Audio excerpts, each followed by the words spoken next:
Barcelona dapat kabar buruk, Frenkie de Jong resmi tumbang. Sementara di sisi lain, Kylian Mbappe baru saja mencetak rekor yang bahkan belum pernah diraih Lionel Messi maupun Cristiano Ronaldo. Inilah deretan kabar sepak bola paling panas hari ini. Kita langsung mulai dari Spanyol, di mana Barcelona harus menghadapi pukulan telak bahkan sebelum kompetisi musim baru dimulai. Gelandang andalan mereka, Frenkie de Jong, dipastikan harus menepi akibat cedera lutut yang cukup serius. Kabar ini jelas menjadi perhatian besar, mengingat de Jong adalah salah satu motor permainan Blaugrana di bawah asuhan Hansi Flick. Lalu, seberapa parah kondisi sang gelandang dan bagaimana Barcelona mengatasinya? Mari kita bahas. Today, good cross towards the bar. Really stretching finish, and Harry Mas converts for Manchester United to make it 4. Barcelona resmi mengkonfirmasi bahwa Frenkie de Jong mengalami robekan pada ligamen medial collateral ligament atau MCL di lutut kanannya. Cedera tersebut ternyata bukan terjadi saat latihan bersama klub, melainkan ketika de Jong membela timnas Belanda di ajang Piala Dunia 2026. Selama turnamen, gelandang berusia 29 tahun itu tampil dalam 4 pertandingan sebelum langkah Belanda dihentikan Maroko di babak 32 besar. Awalnya, banyak yang mengira cedera itu tidak terlalu serius. Namun setelah menjalani pemeriksaan lanjutan setibanya di Barcelona, hasilnya justru membuat tim medis cukup khawatir. Meski demikian, ada sedikit kabar baik. Untuk saat ini, de Jong dipastikan tidak perlu menjalani operasi. Artinya, proses penyembuhan akan dilakukan melalui terapi intensif dan rehabilitasi di bawah pengawasan tim medis Barcelona. Sayangnya, belum ada kepastian kapan mantan pemain Ajax tersebut bisa kembali berumput. Setelah kabar cederanya ramai dibahas, Frenkie de Jong akhirnya memberikan penjelasan kepada publik. Ia menepis anggapan bahwa dirinya lebih mementingkan timnas Belanda dibanding Barcelona. Menurut de Jong, cedera itu sebenarnya sudah dirasakan sejak Piala Dunia berlangsung. Namun berdasarkan hasil pemeriksaan awal, dokter saat itu menyatakan kondisinya masih aman sehingga ia tetap diperbolehkan bermain meski harus menahan rasa sakit. Sayangnya, setelah dilakukan pemeriksaan yang lebih detail di Barcelona, ternyata cedera tersebut jauh lebih serius dari dugaan awal.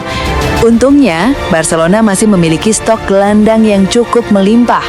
Hansi Flick masih bisa mengandalkan Pedri, Gavi, Dani Olmo, Fermin Lopez, Marc Bernal, Marc Casado, Eric Garcia, hingga Andreas Christensen untuk mengisi kekosongan tersebut. Meski begitu, harus diakui menggantikan sosok Frenkie de Jong bukan perkara mudah. Kemampuannya mengatur tempo permainan, melepaskan umpan progresif, hingga membantu transisi dari bertahan ke menyerang, membuatnya menjadi pemain yang sangat penting di lini tengah Barcelona. Sementara itu, di bursa transfer, Barcelona masih terus berburu penyerang baru. Setelah sukses mendatangkan Anthony Gordon dan Karim Adeyemi, kini Blaugrana masih dikabarkan masih menjadikan Julian Alvarez sebagai target utama untuk mengisi kekosongan yang akan ditinggalkan Robert Lewandowski. Jika transfer itu benar-benar terwujud, lini depan Barcelona musim depan dipastikan akan jauh lebih berbahaya. Kalau Barcelona sedang diterpa kabar buruk, maka Kylian Mbappe justru sedang menikmati salah satu musim terbaik sepanjang karirnya.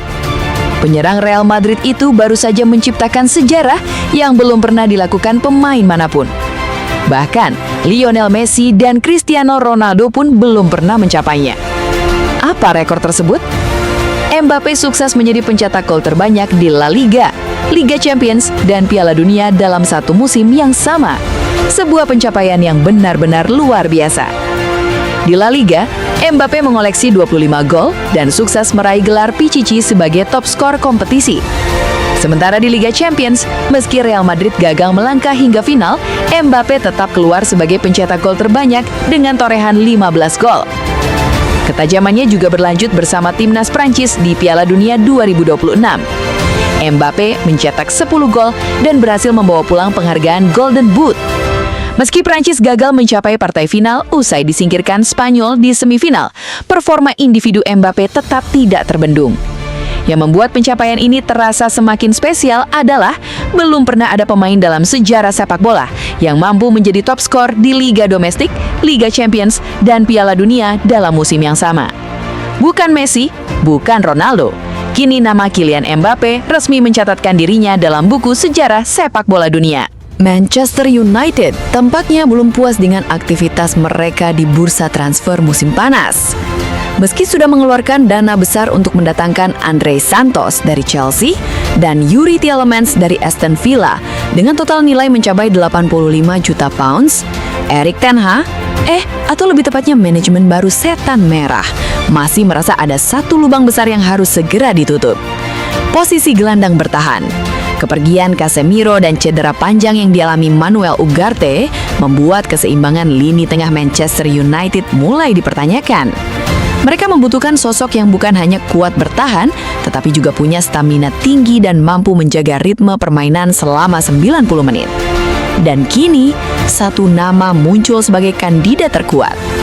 Tyler Adams, gelandang milik Bournemouth sekaligus kapten timnas Amerika Serikat itu dikabarkan menjadi target utama Manchester United. Yang menarik, transfer ini dinilai sangat realistis. Sekarang kita beralih ke Stamford Bridge. Chelsea juga belum berhenti berburu pemain. Namun kali ini, bukan penyerang, bukan gelandang, melainkan seorang bek tengah. Nama yang sedang menjadi prioritas The Blues adalah Maxence Lacroix. Bek milik Crystal Palace tersebut kini menjadi target utama Chelsea untuk memperkuat lini belakang. Menurut laporan Sky Sports News, negosiasi antara kedua klub bahkan mulai dipercepat. Chelsea ingin transfer ini selesai sebelum kompetisi resmi dimulai. Keputusan ini tentu bukan tanpa alasan. Musim lalu, lini belakang Chelsea masih belum benar-benar konsisten. Meski beberapa pemain tampil cukup baik, Xabi Alonso disebut ingin menghadirkan sosok bek yang lebih matang dan berpengalaman. Dan Lacroix dinilai memenuhi semua kriteria tersebut. Setelah berhasil menjuarai Premier League dan melangkah hingga final Liga Champions musim lalu, Arsenal rupanya belum ingin berhenti berkembang. Mikel Arteta ingin memastikan timnya tetap berada di puncak persaingan. Karena itulah, The Gunners kini membidik satu nama besar yang sudah lama menjadi incaran banyak klub Eropa, Bruno Guimaraes. Gelandang sekaligus kapten Newcastle United itu dikabarkan menjadi target utama Arsenal untuk memperkuat lini tengah. Menurut laporan BBC Sport, Arsenal siap mengajukan tawaran resmi senilai 70 juta pound sterling, nominal yang tentu tidak kecil. Namun bagi Arsenal, Bruno dianggap sebagai sosok yang mampu membawa keseimbangan di lini tengah. Ia bukan hanya piawai merebut bola, tetapi juga mampu mengatur tempo permainan, membangun serangan, hingga mencetak gol dari lini kedua. Pengalamannya di Premier League membuat Arsenal yakin Bruno tidak membutuhkan waktu lama untuk beradaptasi. Selain memburu Bruno Guimaraes, Arsenal ternyata juga masih mencari tambahan pemain di sektor pertahanan. Salah satu nama yang terus dipantau adalah bek Aston Villa, Ezri Konsa. Bek timnas Inggris tersebut dinilai memiliki karakter yang cocok dengan gaya bermain Arteta. Cepat, kuat dalam duel, dan nyaman membangun serangan dari belakang.